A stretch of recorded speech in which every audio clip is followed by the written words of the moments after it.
بیٹی کے گھر سے بھاگنے کی خبر جو ہی محلے میں پھیلی گئی، طرح طرح کی باتیں ہونا شروع ہو گئیں۔ جوان بھائیوں کا گھر سے باہر نکلنا محال ہو گیا۔ رشتہ داروں نے منہ پھیر لیا۔ والدین بیٹی کی غم میں نڈھال ہو گئے تو دوسری جانب لوگوں کی چپتی باتوں سے روز مرتے اور روز جیتے تھے۔ آخرکار انہوں نے گھر بدلنے کا فیصلہ کیا اور گھر بیچ کر انجان لوگوں میں چلے گئے۔ مگر والد کا دل نہیں چاہ رہا تھا وہاں سے جانے کو۔ اسے اپنی بیٹی کا انتظار تھا۔ بہت کہنے کے باوجود وہ وہیں ایک چھوٹی سی جھونپڑی میں پڑا رہتا۔ کئی ماہ گزر گئے۔ ایک دن ایک پھٹے پرانے کپڑوں والی مریض لڑکی کے رونے کی آواز سے اس کی آنکھ کھل گئی۔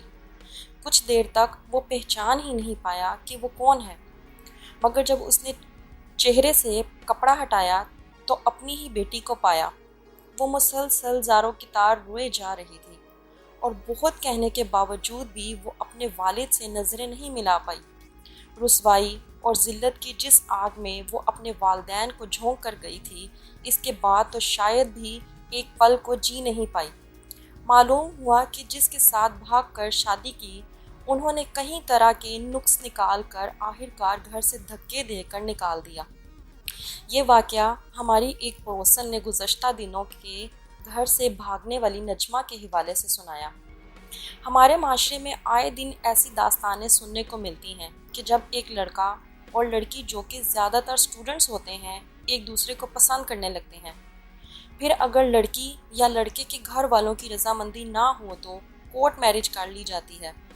مجھے ان لڑکیوں پر بہت حیرت ہوتی ہے جو کسی غیر شخص کے لیے اپنے ماں باپ کو دھوکہ دیتی ہیں اور کورٹ میں جا کر شادی کر لیتی ہیں، وہ بھی اس معاشرے میں۔ انہوں نے کبھی نہیں سوچا کہ اس واقعے کے بعد ان کے والدین کا کیا ہوگا، لوگ ان کو کس کس طرح کے طعنے دیں گے۔ وہ لڑکیاں ایک پل کو سوچیں، کیا ماں باپ نے یہ دن دیکھنے کے لیے اولاد کو پیدا کیا تھا، ان کی پرورش کی، کھلایا پلایا، اچھے سے اچھا لباس پہنایا، تعلیم حاصل کرنے کا موقع دیا۔ ہمارے اکثر گھرانوں میں ملازمہ افورڈ نہیں کی جاتی۔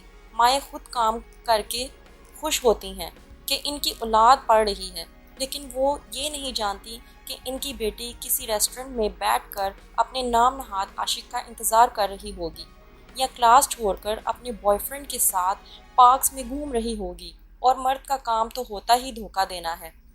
بس یہ عورت کی عقل پر منحصر ہے کہ اس دھوکے کا دورانیہ کتنا ہوگا۔ مرد صرف عورت سے کھیلتا ہے۔ ایسے موقع پر لوگوں کو اسلام یاد آتا ہے۔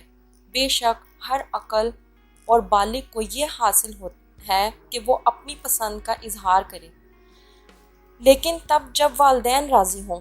ماں باپ کو دھوکہ دے کر کبھی بھی کوئی خوش نہیں رہ سکتا۔ اس طرح کی پسند کی شادیوں میں اکثر دیکھا اور سنا گیا ہے کہ لڑکے کے گھر والے لڑکی کو قبول نہیں کرتے، پھر ان لڑکیوں کو در در کی ٹھوکریں ہی کھانی پڑتی ہیں۔ پھر مرد جلد ہی اس محبت کے ڈرامے سے اکتا جاتا ہے، اس لیے اچانک اس کی ماں باپ سے محبت جاگ اٹھتی ہے اور وہ لڑکی کو چھوڑ دیتا ہے، اور پھر بعد میں وہی لڑکا کسی اور سے شادی کر کے گھر بسا لیتا ہے۔ تب بھی تو لڑکیوں کو صبر کرنا پڑتا ہے، تو تب وہ صبر کیوں نہیں کر لیتی جب ان کے والدین ان کے حق میں ہوتے ہیں اور انہیں اس شادی سے منع کرتے ہیں؟ اگر وہ وہاں صبر کا مظاہرہ کریں تو اس دنیا میں اللہ ان کو ان کے صبر کا پھل دے گا، نہیں تو آخرت میں اس کا اجر ضرور ملے گا۔